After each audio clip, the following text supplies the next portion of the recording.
Il faut savoir que le monde a traversé deux grands péchés et que tout ce qui se passe dans le monde tourne autour de ces deux péchés. Le premier péché est celui du monde entier et le second est celui du peuple d'Israël. Le premier péché, celui du monde entier, est le péché d'Adam, le premier homme qui a mangé de l'arbre de la connaissance. C'est le grand péché autour duquel tourne le monde entier, le péché d'Adam, le premier homme qui a mangé de l'arbre de la connaissance. Le saint, béni soit-il, avait dit au premier homme de ne pas manger de l'arbre de la connaissance. Le premier homme a mangé de l'arbre de la connaissance. C'est le péché à cause duquel la mort est entrée dans le monde. C'est le péché grave dont le monde entier a été endommagé, le péché de l'idolâtrie. Le saint, béni soit-il, avait donné au premier homme un seul péché, une seule faute à ne pas commettre, ne pas manger de l'arbre de la connaissance. Le premier homme est allé à l'encontre de la parole de Dieu, il a agi contre Dieu et a mangé de l'arbre de la connaissance. C'est le péché général du monde entier. Et il existe un péché particulier au peuple d'Israël qui est le péché du veau d'or. C'est le deuxième péché. Le péché du peuple d'Israël en particulier est le péché du veau d'or.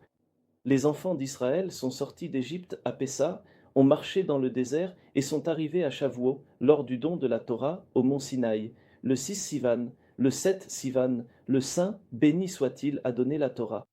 Moïse notre maître est monté au ciel pendant 40 jours et 40 nuits. Le 40e jour, Moïse est descendu, le 17 Tammuz. Les enfants d'Israël ont commis le péché du veau et se sont tenus devant le veau. Voici tes dieux, Israël, qui t'ont fait sortir d'Égypte. Au total, de la sortie d'Égypte jusqu'au péché du veau, c'était la période de Pessa à Shavuot. 7 semaines plus 40 jours où Moïse, notre maître, est monté au ciel. Et le péché du veau avait déjà eu lieu. Le Saint, béni soit-il, a voulu exterminer le peuple d'Israël. Moïse, notre maître, a prié, et ainsi de suite.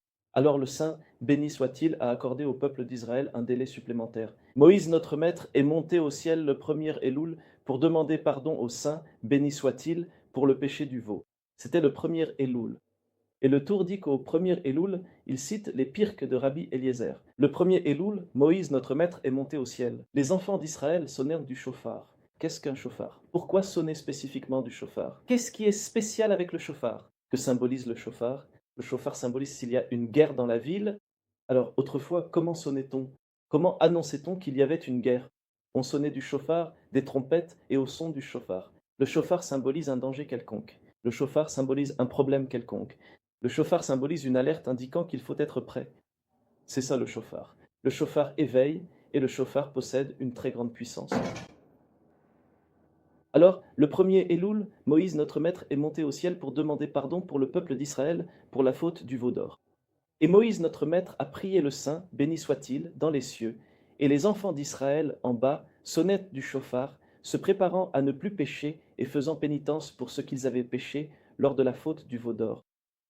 Du premier Elul, 40 jours passent jusqu'à Yom Kippour, quand Moïse redescend avec les secondes tables de la loi. Ce jour-là, Dieu dit, en ce jour, l'expiation vous purifiera de vos péchés devant l'Éternel.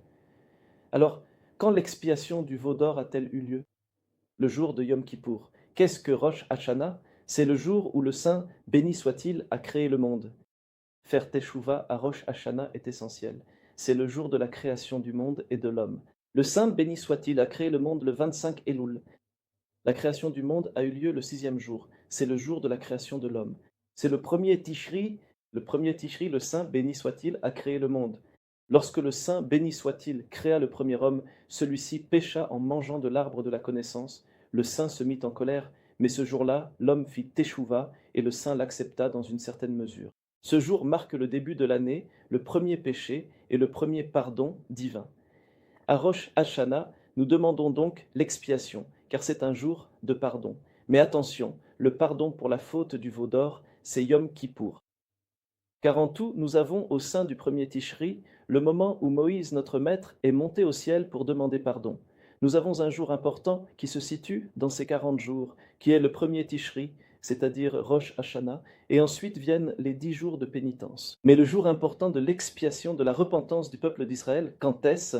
Yom Kippour, car en ce jour il fera l'expiation pour vous afin de vous purifier. Vous serez purifiés de tous vos péchés devant l'Éternel. C'est Yom Kippour. C'est le jour spécial de l'expiation du pardon Yom Kippour.